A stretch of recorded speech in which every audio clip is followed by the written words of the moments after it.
Sa magandang gabi mga ka-idol. So, dito sa may Las Piñas, yan. Magandang gabi sa inyo. Second booking ko, yan si Madam. Nilibre ako ng street food, nagugutom na daw kasi wala daw. Street food sa may SM Center, Las Piñas. Nilibre ko din pa ng bite ni Madam. Madam mo, yan. Thank you kay Madam.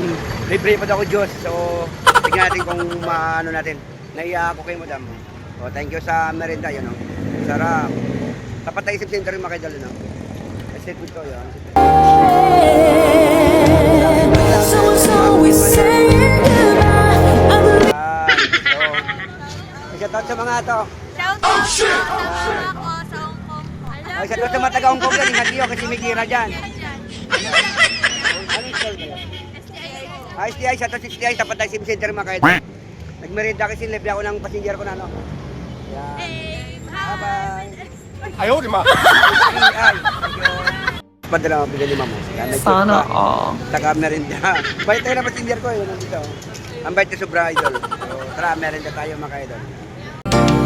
Alam mo yan. Na naman pasuyak-suyak sa akin. Passenger. Yan. Kati mama pala niyo, ma'am? Jacqueline. Kay Ma'am Jacqueline yan. Nagkaparang kasi doon kasi guys mga idol. So, atin siya. Tusok-tusok na kami kasi wala sa SM doon. Dito, maganda dito sa Las Buti Piñas. may street food, no? Oo, yun. Wala ang bait.